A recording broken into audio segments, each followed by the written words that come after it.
Between the orbit of Saturn and Uranus lives an asteroid with a little name and an even bigger purpose.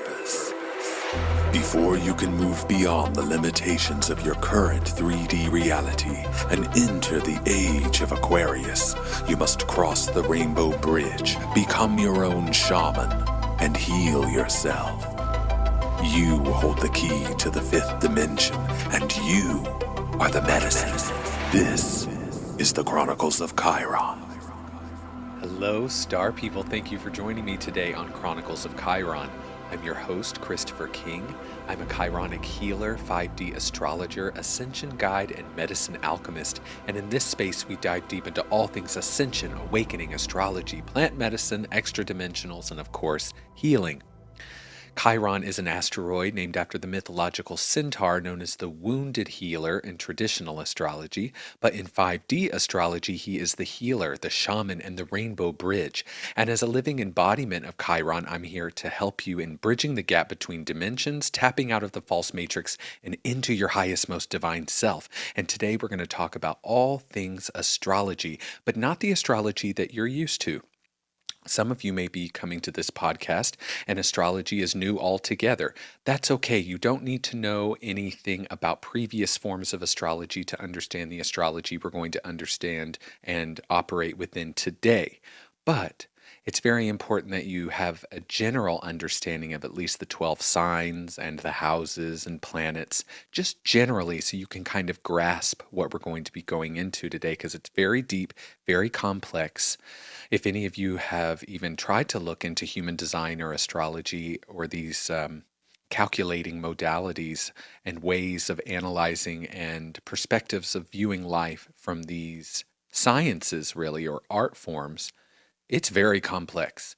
It is overwhelming. And so I'm going to make it as easy as possible to understand during this time.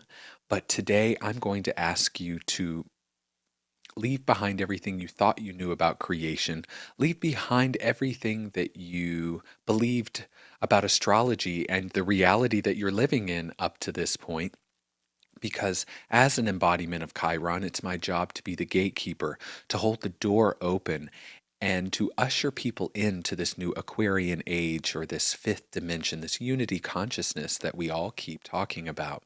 And before we begin, I want to talk a little bit about some science of astrology, because if you have ever worked with me in a reading or a session or in any capacity where astrology comes up, you understand that I go deep with the scientific and vibrational quantum physics aspect of astrology, more so than just the mythological archetypes and the anecdotal evidence. But Richard S. Gerber wrote a book called Vibrational Medicine, and I want to share a quote with you that I think is really beautiful that will start this whole thing off properly. When the planets reach the particular geometric position relative to Earth that is the same as the birth time, there is a reactivation of the same magnetic pattern in the resonating chakra, causing a cascading energy transfer from the astral to the etheric down to the physical body. That is so beautiful to me because it really illustrates poetically how the process of astrology works and how interconnected everything is. So before we move forward, I need you to understand that you are not a separate entity from everything else. You are one with everything. And the illusion is that you're separate and that you hold a different form and a different reality. And although you're creating the reality that is yours, it is shared by the all, or the source, or the goddess, if you will. I want to go into a little bit about astrology, where it came from, and how I've led into this, because the astrology we're going to be talking about today, or 5D astrology, is a combination of several different types of astrological data banks that have already been downloaded and created, and I'm updating it or upgrading it, if you will. But a lot of it also was downloaded and channeled. Much of what came through in the past 2 years, but especially the past year, around astrology and the way I needed to operate within it was very shocking to me. I was taken aback. Astrology, although I always knew not to make it a religion of mine, I think I definitely heavily identified with many aspects about it, and especially the moon.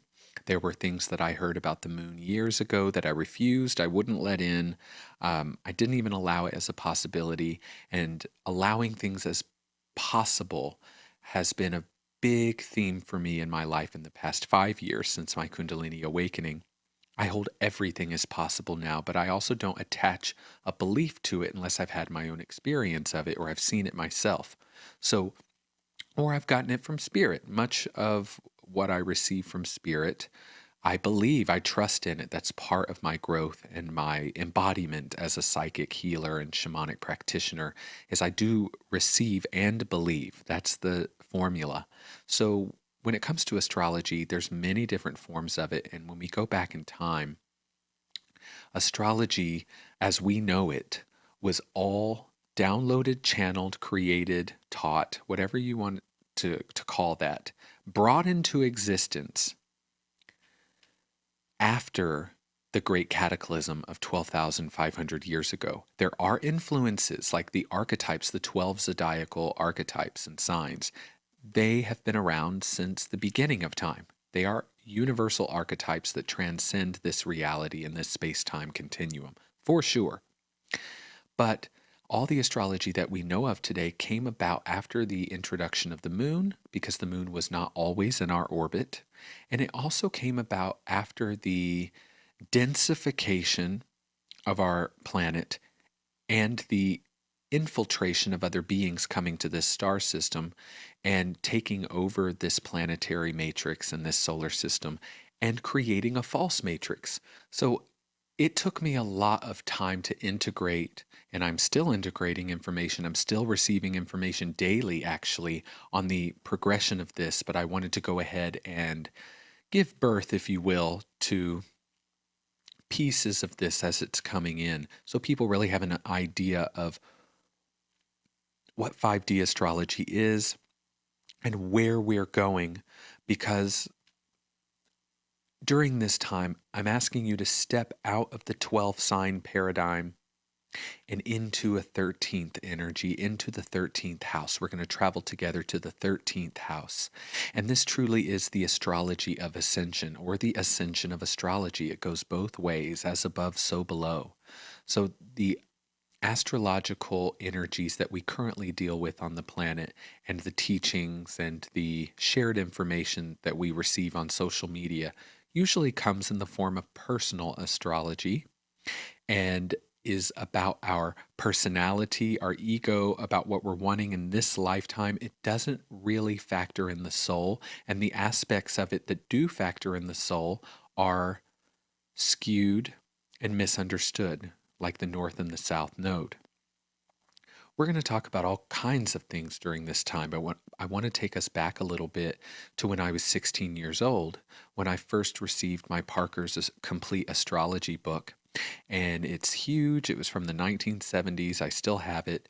And that's where it all began. And it was given to me because I was very interested in astrology, and I became highly fascinated with sun signs. And then when I learned about the moon, and I realized, wow, moon and Leo, that's so me. There is something to this. The moon was actually, many times the moon acted as a catalyst for me to believe more deeply in astrology. So although you'll hear me talking shit about the moon, it is not that I believe that it's not there, and I don't believe that it is evil in and of itself, and I don't believe that the moon's energy is here to hurt us necessarily. There's going to be a lot of things I share about the moon, but that was one of full moons, new moons, moon transits, the fact that I had moon in Leo, and when I read moon in Leo and what the description was, it was so spot on that I thought, oh my God, this is real. I even remember telling my mother about it.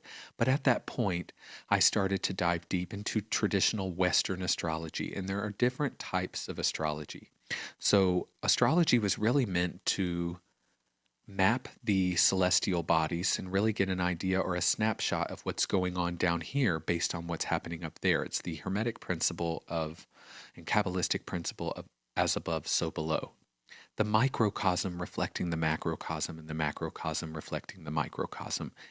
It is very similar, or it is very it's very simple to understand when you're on the path, when you have awakened.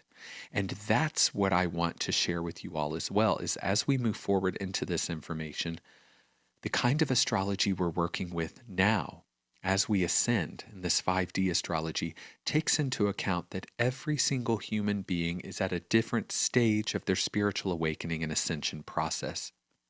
There are beings on this planet or people that are operating only in their ego and in their personality, as it's called in esoteric teachings. And then there are people who have awakened to the soul and began the process of allowing soul to come in. During this time, we'll also talk about Alice Bailey and the Seven Rays, which is a teaching that was given to me by my mentor, Scott, rest in peace. And he came to me after his passing and wanted me to know that he was passing along more information in spirit. And I do believe I've downloaded some of that. And so I'm only at the beginning stages of this download or channeling, and but there's just so much juiciness that's come in that I have to share it. And I'm very passionate about sharing astrology too. Astrology I've been passionate about since I was a little kid, really, if I look back, and the interest I had toward it. But I always was extremely interested in the way things worked, and I also was interested in controlling my reality. That was another reason I was really interested in astrology, is that I could figure things out. I could get out ahead of it. I could not be surprised by life. I could be understood by others, and I can accept people as they are. There was a lot of benefit to that, but there was a lot of limitation in that as well that I have moved through in my half of my life as an astrology aficionado, if you will. Astrology has been used for thousands of years to consult royalty and to pick rulers and to strategize in war or battle situations. I mean, astrology was used in our White House in the early 80s by Ronald Reagan's astrologer. And the reason the Cold War was a Cold War and it wasn't a hot war was because of his White House astrologer who told him Saturn and Pluto are conjunct. Do not go to war. This is going to be detrimental. So there is a lot of benefit to understanding astrology and how it shows up. It absolutely shows up in our physical, mundane life. But the astrology I'm most interested in is not only of the personality, but of the soul. Where are you going? What is the soul's frequency? What is it wanting to do? So for thousands of years, we've had astrology like Vedic astrology, Indian astrology, which is also called sidereal astrology, which uses the energy from the actual constellation on the ecliptic to form the energy of the sign itself. Well, as we've updated and as there's been different schools of thought over these thousands of years and hundreds of years even, we now realize that the energy of the signs do not come from those fixed stars necessarily, but they are within us. They're universal archetypes. And the ancients used the ecliptic line as a starting point, but it is only two-dimensional in that way. It is missing something. So 5D astrology, like shamanic and esoteric astrology, helps to round that out or make it more multi-dimensional, because it is. It doesn't mean anything that we talk about during this time that counteracts or makes you question something about the current astrology that you believe in or have assigned to. Let that happen, because I'm sure when we released the iPhone, the original one, we thought that was so cool. Now we're on iPhone 15, which makes the original iPhone look completely laughable. That's where I want you to see astrology. Astrology is not a religion. It's not a set of rules. It is an ever-changing, ever-evolving, reflective science and art. And over time, as we've evolved and shifted as a human consciousness, astrology has shifted as well. More planets have shown up, asteroids, new energies revealing themselves within the solar system scientifically, which then embeds it into our collective consciousness astrologically. So there's been already so many upgrades, so much evolution to astrology. I'm just asking you to take it further because every bit of astrology, the Vedic astrology, the Western tropical astrology that I mostly use and that most of us are used to, Hellenistic astrology or Greek astrology, horary, psychological astrology, which is really used by psychotherapists and people working with people's mental health, but also really activating and working with their personality. Relocation astrology, heliocentric astrology, which is about the sun rather than earth, which is geocentric astrology. There's so many forms of it. And the 5D astrology that I've downloaded does take into account much of this and uses a lot of that, but it really resonates most with shamanic astrology and esoteric astrology. Shamanic astrology basically says that the planets are living beings. They have a soul essence. They are entities in and of themselves. And as shamans and shamanic practitioners or Chyronic healers, we work with the medicine of each one of these planets and work with the higher self and the soul of these planetary energies, not just their personality. You have a personality or an ego, a human beingness that is you, that is very aware of itself and is participating here. And for thousands and thousands of incarnations from a linear time-space perspective, you have been a projection of soul energy. The soul has maintained its high frequency in the upper dimensions and has projected itself down using light, dispersing and fractalizing, I hope that's a word, its light, so that it can imbue itself into physical reality. And every incarnation you have from a linear perspective, the soul is building what we call etheric matter. And this leads into esoteric astrology and the teachings of the 7 rays. Alice Bailey was a woman who channeled or worked with an immortal ascended master named Joakul and delivered this incredible body of work that the Theosophical Society really uses as their basis of teachings. And in her teaching, she really discusses the 7 rays, which are the 7 colors. My 2 favorite numbers since I was a child was 7 and 13. And I always knew that 7 and 13 would show up somewhere. And it did show up in Metatron's cube many years ago when I realized 7 and 13 were embedded in that sacred geometric shape, which is why I use it so much. That is one of my symbols that I really resonate with. 7 rays basically are 7 archetypal energies or 7 colors. Think about a prism.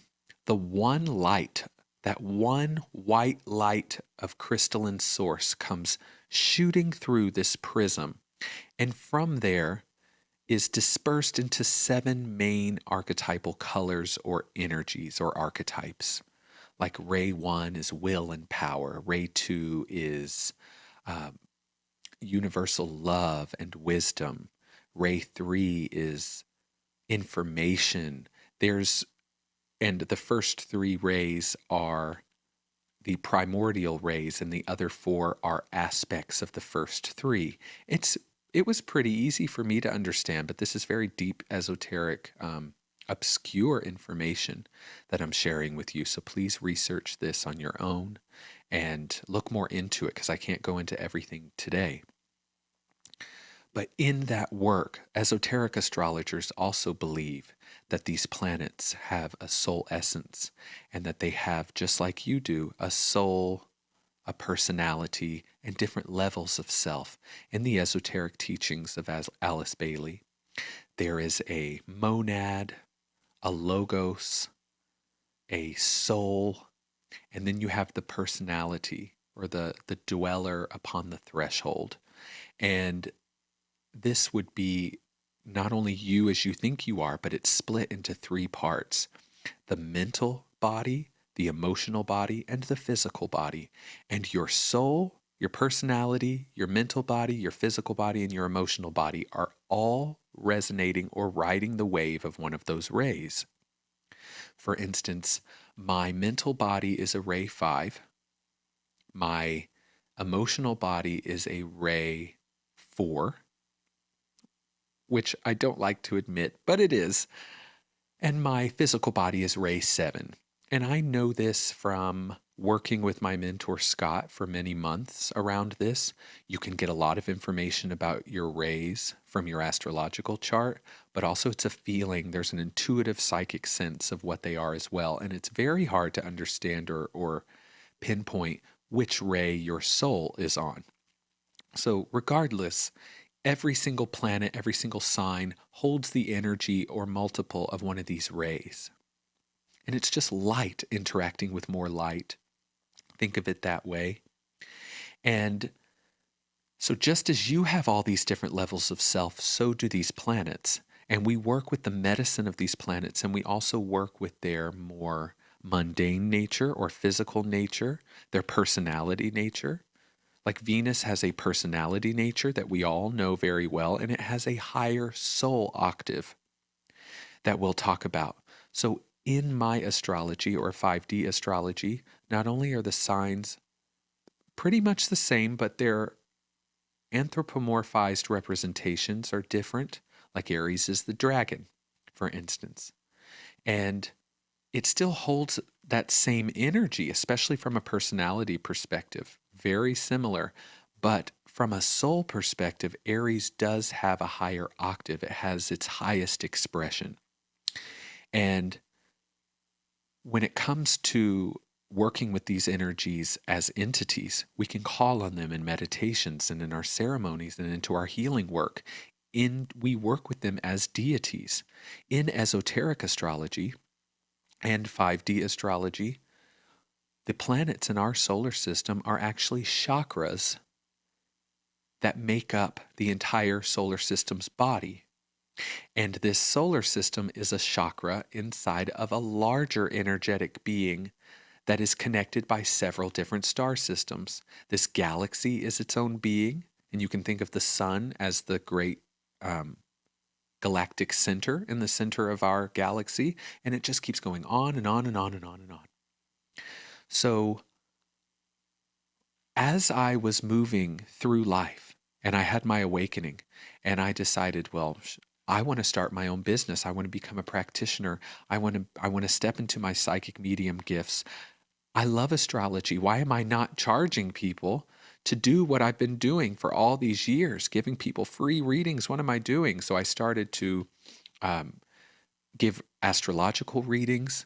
And for the past couple of years, the astro medium was what I was known as and what I called myself. And that encompassed much of what I did. I was a psychic medium who also read charts psychically and intuitively and from spirit. It was already there, but it was still gestating. And as I stepped into my healer archetype and really activated my gifts and healed so much programming, I stepped further into my power and into this journey, and I realized at some point that the way that charts were being read and the way I was reading them was no longer resonating with me. It didn't feel the same anymore, and I started to notice issues with the moon. That was really my first indicator. For much of my life, I have moon in Leo, and anytime I've met a male especially, but females as well, but especially a male, and this up till about 2 years ago when I really healed this, every male, my father, 3 of my ex-boyfriends, 2 of my ex-best friends who were both male, all of them had moon in Leo, and they all despised me in some way or wanted to take my spotlight away, if you will. And I always noticed that, and I blamed it on moon and Leo. I didn't blame it on the moon.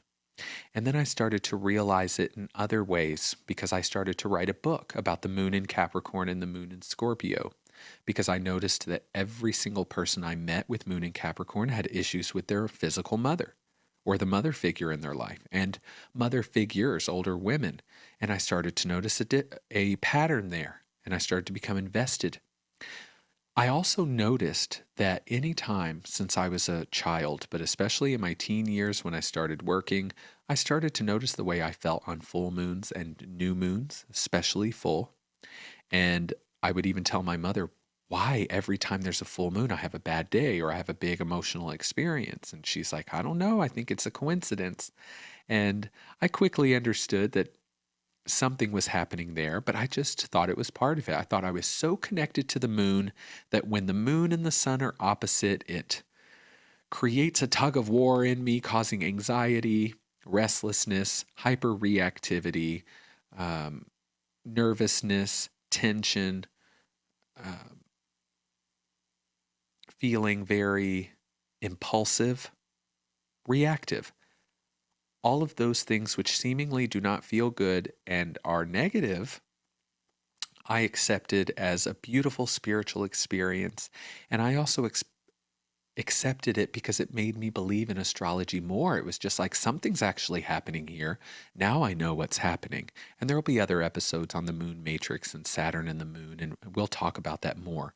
But really, I want to talk about the download that I received. So the moon and its toxic effects on us and its limitations to our soul growth had already started to come in. And so I just want to share, about a year ago, I started to get downloads about astrology and astrology needing to shift. Spirit was very clear. My higher self was very clear that, you do hold this Chiron archetype. You are a gatekeeper. Chiron lives between Saturn and Uranus. He's the gatekeeper between the old and the new. You need to open this door. You absolutely and actually need to bust this fucking door down, and people will be swimming through it in droves, because coherence and the process of higher dimensional frequencies pulling us forth will take place. And all you need to do is open the door. You need to share this information. But it was scary, because why me? Why am I getting all this information? I thought. And why the moon? I was fine with astrology the way it was. I didn't need it to change, I thought. I was already experimenting with other ways of looking at astrology, but much of what I downloaded was new to me. So when the downloads came in, it happened over several months, and it started with the moon, and I did a lot of research about the moon, and then Spirit started to share with me other things that made this new astrology different. And I started to pick up very quickly that this astrology that I'm downloading has to be 5D astrology. It has to be unity consciousness astrology, ascended astrology. I knew that this was not only about the soul, but this astrology was about getting out of this false matrix, because much of what we're experiencing here in the false matrix shows up in our astrology, obviously. But even in the third dimension. So for those of you who are not aware, the false matrix is a copy of the third dimension that we're living in. You're living in a copy of the third dimension that's even denser or more limited than it needs to be. So let's get out of the false matrix first, and then you're in a more neutral third dimensional state, which just simply holds duality still. It's not activating and using that duality to create trauma programs and more density. It's just available. The third dimension holds, and so does the fourth dimension, darkness and light. So we're bypassing this fourth dimensional field and entering the fifth dimension, which is a unity consciousness, which made me realize, and Spirit was very clear, there are only 6 energies in that zodiacal diagram. There are 7 energies altogether. Just as there are 13 signs, there are 7 traditional archetypes, or 6. And so Aries and Libra are the same. Taurus and Scorpio are the same. Gemini and Sagittarius are the same. There are only 6 energies that are split into a duality. And my work is all about the harmonization of opposites. That's what we're doing right now as we're passing from third dimension to fourth dimension into 5D. It is harmonizing these opposites by the experience of it. And I realized that astrology and the zodiac did resonate and does resonate in the false matrix and in the third dimension as it is, but it is not going to apply to the laws of physics in the fifth dimension, which operates out of synchronicity and oneness. So I realized I have to create a chart where these signs are looked at and understood as the same. And the 7th archetype, or the 13th archetype, would be you as the soul. Your soul is extremely unique and has its own energetic frequency or energy signature, which is sacred to it from all of space and time. The soul wants to come into physical incarnation. So at some point in your spiritual progression, everything you experience, whether positive or negative, in each lifetime builds up etheric matter, which allows more soul energy to embody in the physical form. Because at the beginning of your incarnation points, if the totality of your soul was to incarnate in the physical body, it would completely incinerate it. It's like a bolt of lightning trying to be housed in a 300-watt bulb. Not possible. So over time, the projection of the soul becomes more embodiment. And there is a point, and they talk about it being coming off of the mutable cross and mounting the fixed cross. There's a point in your spiritual evolution. Kundalini energy has something to do with this as well, where you will take certain initiations.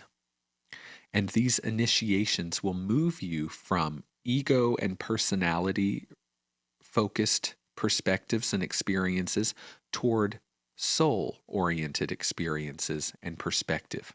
It's about alchemy, transmutation, and I knew the direction this was going, and my mentor Scott shared all of this with me and told me during my awakening 5 years ago. When I met him, he said, "You are going through an initiation process." He says, "I think you're taking the second initiation," which is a big deal. I didn't know that back then. I was like, what are you talking about? And many people on the planet haven't even taken the first initiation, which is when the soul begins to touch the personality. And for multiple lifetimes, this can happen over several, okay? And several could be 100 or 3. There's no numbers in what we're talking about here.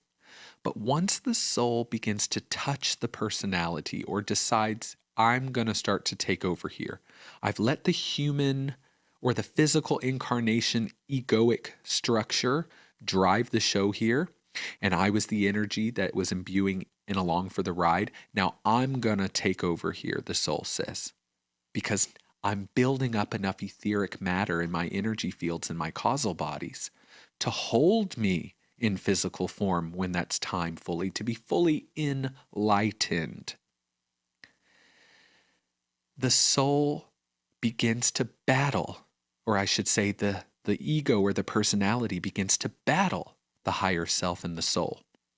And this can happen over multiple lifetimes, this battle. It can show up as mental illness, insanity, diseases, extreme experiences that seem to happen these lifetimes, because there are lifetimes we have which are resting lives where we get to just enjoy it, and then there's lives which are just work.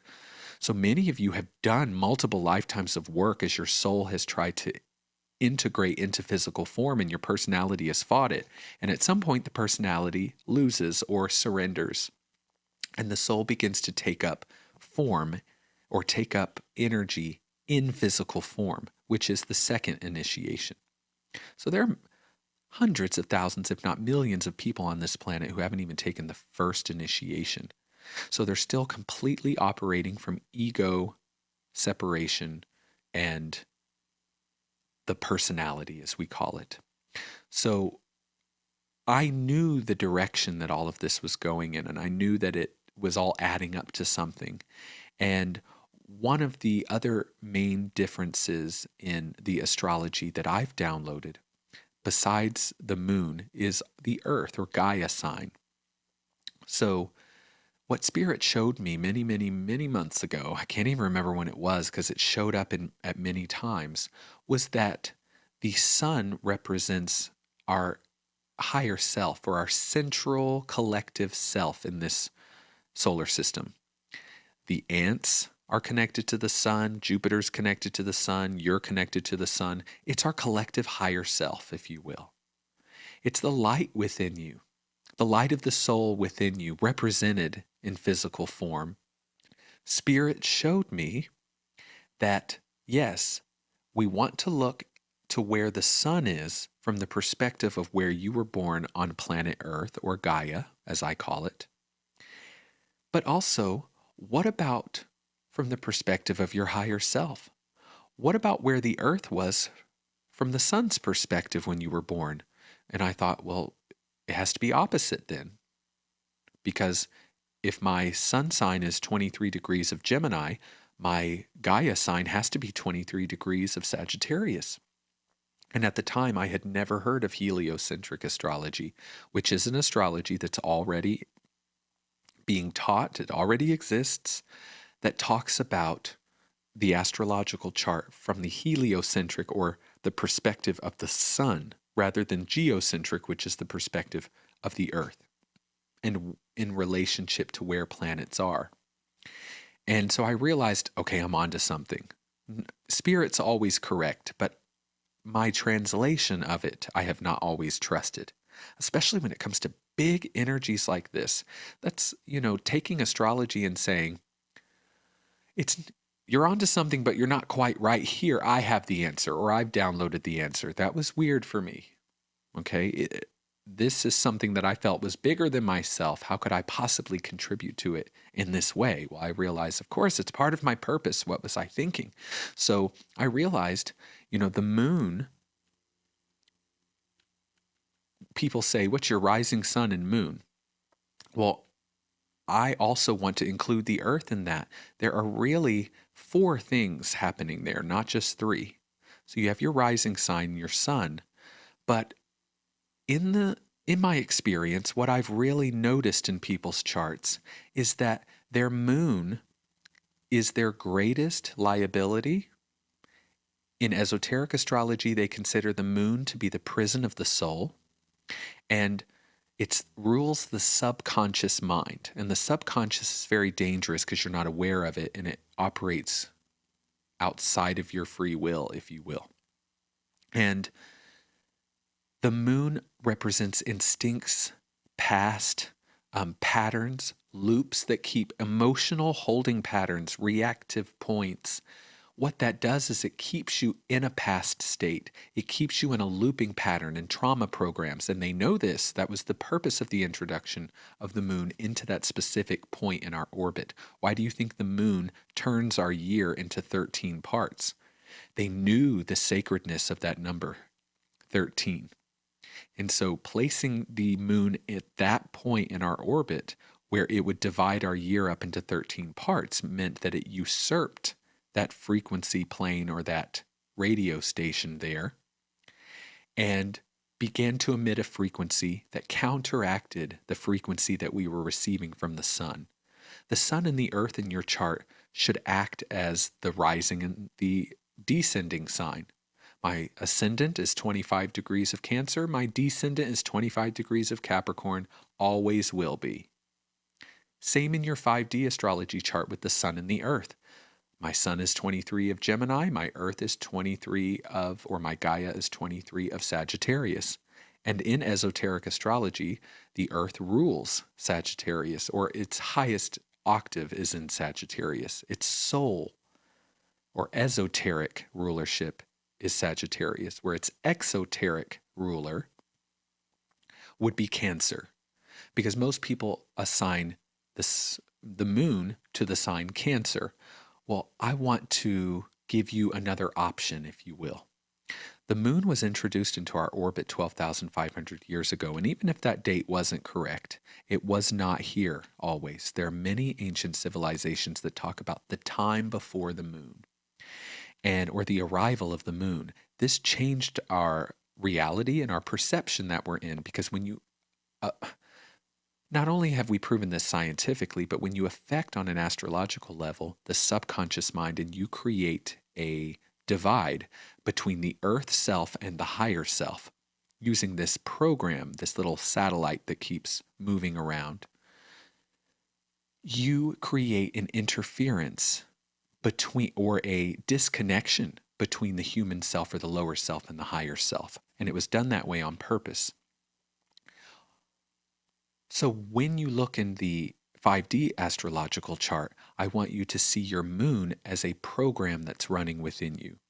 It is all the things that you chose on some level to hold you in emotional patterns, looping programs, even belief systems, because there's an emotional hold there. behavioral patterns even that showed up due to that looping program, you chose that as a limitation factor, just as you chose a Chiron sign as to choose a wound or a trauma, because the wound is where the light enters you, and your soul knows that.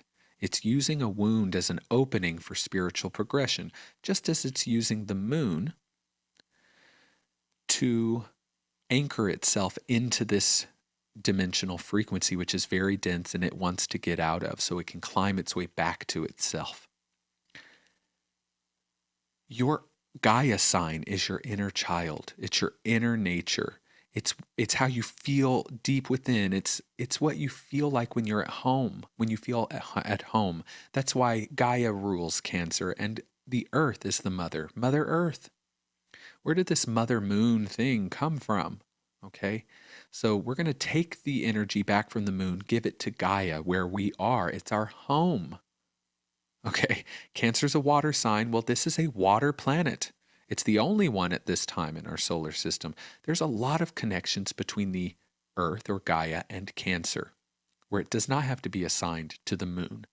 Every calculation I have come up with, really, we don't need the moon. It is unnecessary for anything on this planet. It does nothing for us. It affects your menstrual cycles. It affects the tides. It does not need to. Your menstrual cycle would happen, and not as often if the moon was not in our orbit, I believe.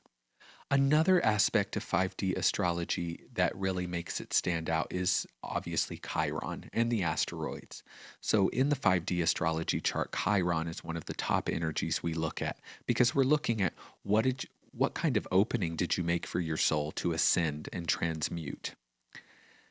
Chiron was discovered in 1977, and ever since then, the rise of plant medicines and alternative healing and energy healing modalities has really increased. In alternative health diets, I mean, the 80s and 90s, we saw so many different types of diets happening. All of this happened after the discovery of Chiron.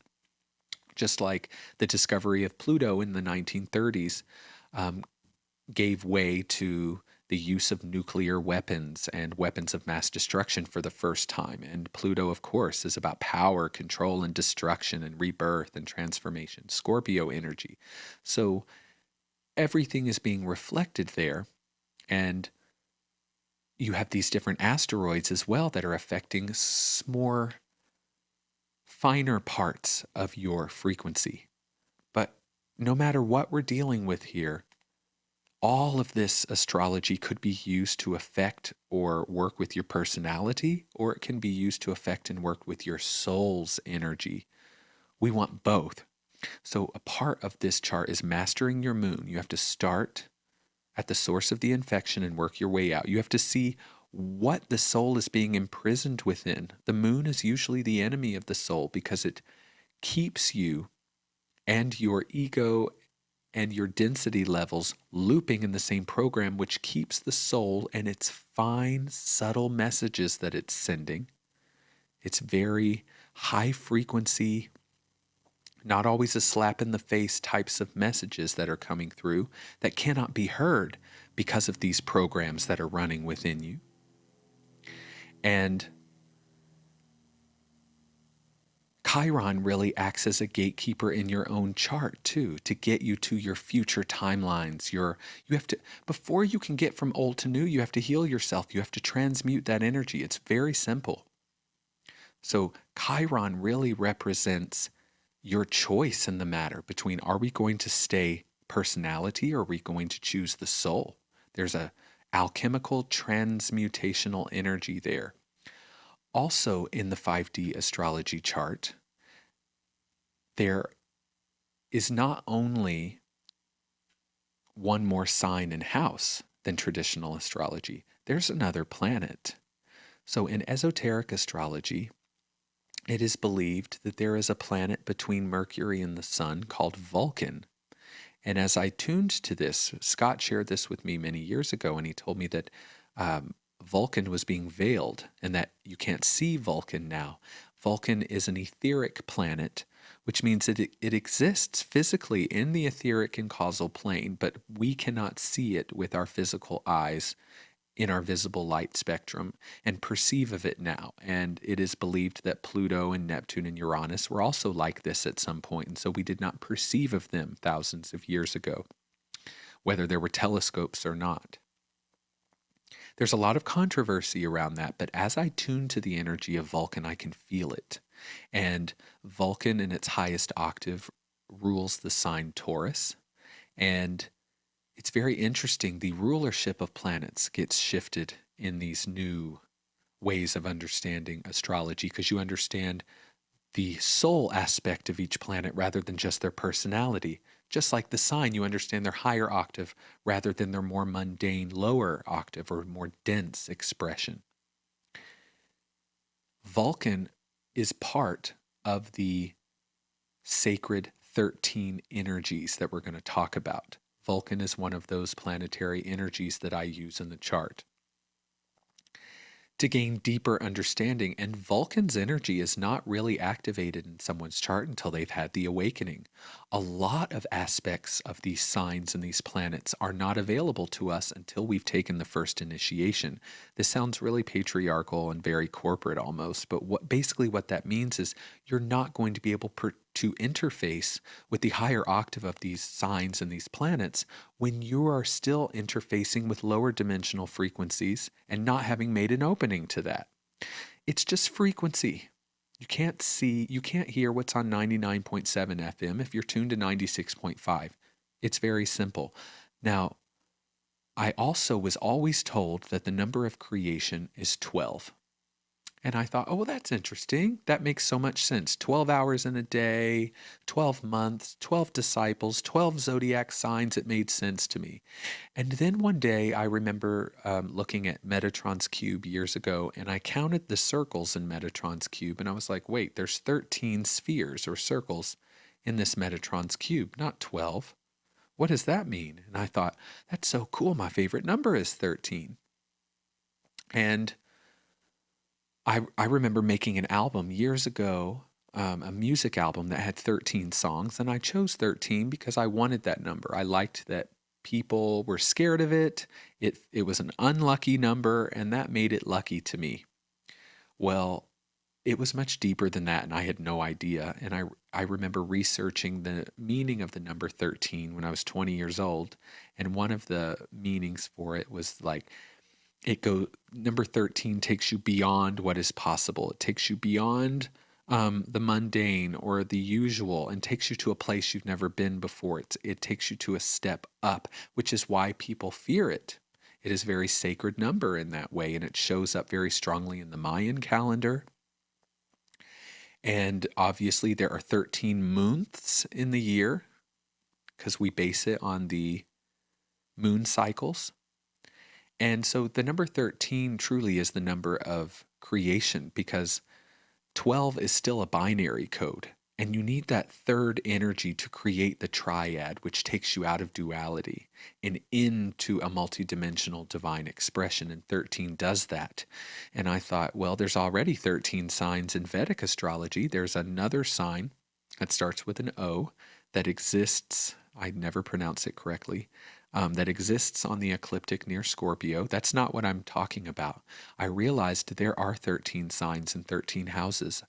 I asked Spirit, what is beyond Pisces? I even asked my astrology class last year. I said, what's beyond Pisces? Can we talk about this? Let's all have a discussion, an open forum about what could possibly be beyond Pisces. Of course, everyone looked at me like I had 3 heads. And I also felt like I had 3 heads. I had no idea. I didn't get it. And then it came to me over time. It was bits and pieces. And Spirit basically painted a picture for me. They said the 13th house is the middle sphere of Metatron's cube. And all of the other signs are in the other spheres out here. You have the outer sign, the inner signs, and then you have you in the center, or the 13th house. The 13th house represents the all, where Pisces represents the return to all, the transcendence back into all, the dissolving from separateness into unity. That's what Pisces represents, but it does not necessarily represent the Godhead or the unity itself. Pisces is mysticism, but again, there's still something physical about that. The 13th house goes beyond that. In every single cell in your body, in every single atom, there is dark matter and empty space, which is what black holes are made out of. And Metatron's cube looks like a two-dimensional, multi-celled organism that's splitting off into different parts, because that's truly what it is. And when I realized that there was something beyond and what that meant, it was life-changing for me, because it meant there is something more. We are heading somewhere, if you will. And the 13th house represents empty space, dark matter, the void, the infinite void, the infinite everything, and the infinite nothingness. It represents the eternal womb of Mother, of Source herself. It is a gestation place, but the 13th house is the energy between my fingers, where my finger, as I'm touching it now, can exist in one of the 12 houses. But there's something beyond that, because I'm here too. There's part of my energy field here between my fingers, but there's more of me than meets the eye, quite literally. And so I realized the 13th house is a pure divine expression of potential and power. Anything can exist there, and nothing can exist all at once. And then I asked Spirit, well, what's the 13th sign? If there's a 13th house, isn't there a 13th sign? And it was so simple, even before I got done asking the question. And I'm pretty sure I was in the shower. This is where a lot of these conversations can happen. We are the 13th sign. You are the 13th sign. Not your human self, not Chrystopher, but the soul matrix. The soul's energy signature is the 13th sign. So there are 12 zodiacal archetypes. There are 6 archetypes that are split into 2, just like in human design, that we use in duality to anchor ourselves into expression and to imbue ourselves physically, energetically, emotionally. All these different templates that are overlaid like architecture on top of each other, all locking into each other like grids. You're a big, giant grid of black holes walking around. You're an infinite divine expression of potential. But that 12 can keep us anchored into that duality and that ping pong match that we're in. So the 13th sign is your destiny. It is who you are expanding into being at all times. It is the divine blueprint of your soul and your soul's mission, because your soul's energy signature is as unique as a thumbprint. Even more so, it is its own archetype. So 5D astrology, to sum all of this up, is about bridging the gap between this dimension and the next, crossing the rainbow bridge into understanding the totality of you, not the personality or the ego of you. 5D astrology is less about helping you find objects or meeting your soulmate or finding the best job for you. All of that comes into alignment when you touch and make contact with the soul. There is so much more information I want to share with you all, and we will talk about that in later episodes. If you're interested in learning more about your 5D astrological chart, visit theastromedium.com or soon ChrystopherKyng.com, or reach out to me, Chrystopher at theastromedium.com, and we can set up something. I work with people in mentorship. I train other astrologers. I also offer one-to-one sessions if you're just looking to see what the difference between your regular chart is or your original chart is in your 5D astrology chart, and how you can work with it to ascend and master your personality and tap out of the false matrix. I'm here to support you in that process. Thank you all so much for joining me today, for opening your hearts and your minds to these possibilities, for journeying with me all the way up the spectrum into the 13th house, into this infinite divine potential. Thank you so much for joining me today on Chronicles of Chyron. Have a good day.